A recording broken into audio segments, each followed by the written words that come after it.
नमस्कार, स्वागत है आपका मैजिक ऑफ योग में। प्राणायाम की श्रृंखला में आज का जो प्राणायाम है हम सीखेंगे कपालभाति। कपालभाति करने के लिए सबसे पहले आप अपने बैठने की जो स्थिति है वो तय करें।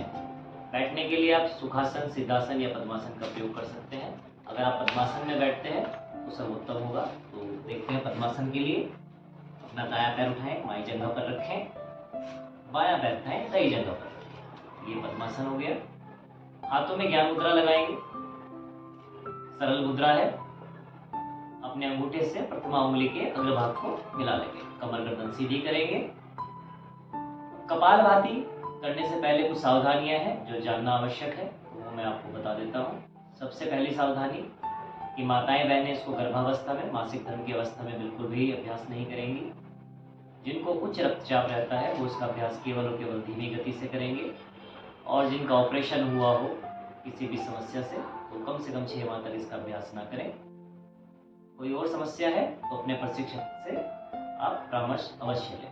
चलिए देखते हैं कपालभाति कैसे करना है। कपालभाति के जो लाभ हैं वो भी जान लेते हैं। कपालभाति से असाध्य रोग तक ठीक हो सकते हैं। असाध्य रोग में अगर हम बात करते हैं तो आपका कैंसर, शरीर में कहीं गांठें हैं, आपको एड्स है, ये भी आप कपालभाति से सही कर सकते हैं, अपने आप को स्वस्थ रख सकते हैं। अभ्यास 3 तरीके से किया जाता है, धीमी गति, मध्यम गति और तीव्र गति से। धीमी गति से जब अभ्यास करते हैं तो 1 मिनट में कम से कम 60 आवृत्तियां होंगी या 1 सेकंड में 1 आवृत्ति का अभ्यास आप करेंगे। तो इसके अभ्यास में जो ध्यान रखने वाली बातें हैं, कमर गर्दन सीधी रहेगी, मेरुदंड आपका सीधा रहेगा, आंखें आप कोमलता से बंद रख सकते हैं। श्वास को केवल बाहर छोड़ने पर ध्यान करना है, श्वास को लेना नहीं है, तो वो आपकी स्वतः ही अंदर आ जाएगी। तो कैसे करेंगे? जो प्रथम बार इसका अभ्यास कर रहे हो उनके लिए जो तरीका है वो कैसा होगा कि आप जैसे मुंह से मोमबत्ती बुझाते हैं या मुंह से किसी को फूंक मारते हैं तो हम कैसे करते हैं? तो हम केवल झटके से श्वास को बाहर छोड़ रहे हैं, वो मुख से छोड़ रहे हैं। अब हमें करना ये है, यही क्रिया अपनी नासिका के द्वारा करना है, अपने नाक के द्वारा करना है। तो मुंह को बंद करेंगे, अपने सामने आप मान लीजिए कि एक मोमबत्ती रखी है, उसको आप बुझा रहे हैं, नासिका से बुझा रहे हैं। तो कैसे करेंगे?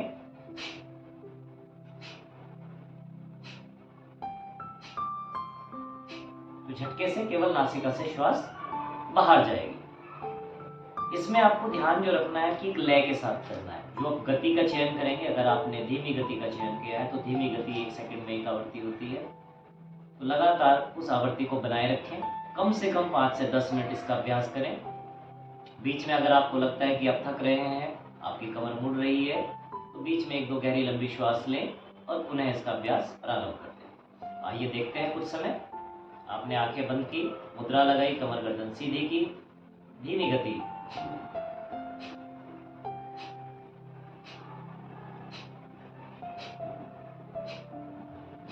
तो आप देखेंगे जो आपका उदर वाला भाग है केवल वही गति होगी, बाकी का पूरा शरीर आपका स्थिर है।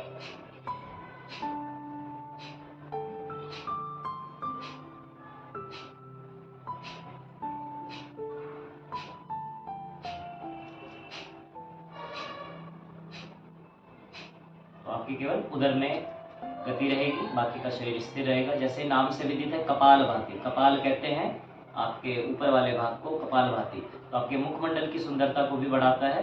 तो ये आपका फ्री का ब्यूटी पार्लर है, तो आप अपने मुख की सुंदरता को बढ़ा सकते हैं। जो सामान्य रोग हैं जिसमें डायबिटीज़ है, उदर संबंधी समस्याएं हैं, डाइजेशन से संबंधित समस्याएं हैं, उसमें भी आपको ये अधिक लाभ देगा, क्योंकि ये आपके जो उदर में जो मांसपेशियां हैं उनमें भी ये आपको गति देता है, ऊर्जा प्रदान करता है। तो कपालभाति का अभ्यास आप धीमी गति से ही प्रारंभ करें। जब आप अभ्यस्त हो जाएं तो इसकी गति को आप बढ़ा सकते हैं अपनी क्षमताओं के अनुसार।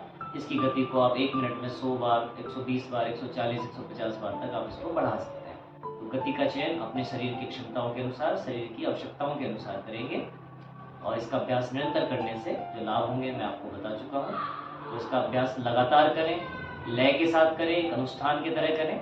जैसे आप एक यज्ञ कर रहे हों, उसमें आहुति दे रहे हों, उस प्रकार से इसका अभ्यास करते हैं तो अधिक से अधिक लाभ होगा। मोटापे में भी ये लाभकारी है। मोटापे को कम करने के लिए एक आवृत्ति 1 ग्राम वजन को कम कर देती है। तो ध्यान रखें, मोटापे के लिए भी आप इसका प्रयोग कर सकते हैं।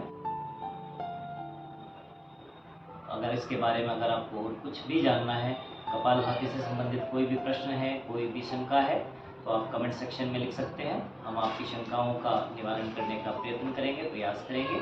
तब तक के लिए नमस्कार। आपका दिन शुभ हो और आप स्वस्थ रहें, प्रसन्न रहें।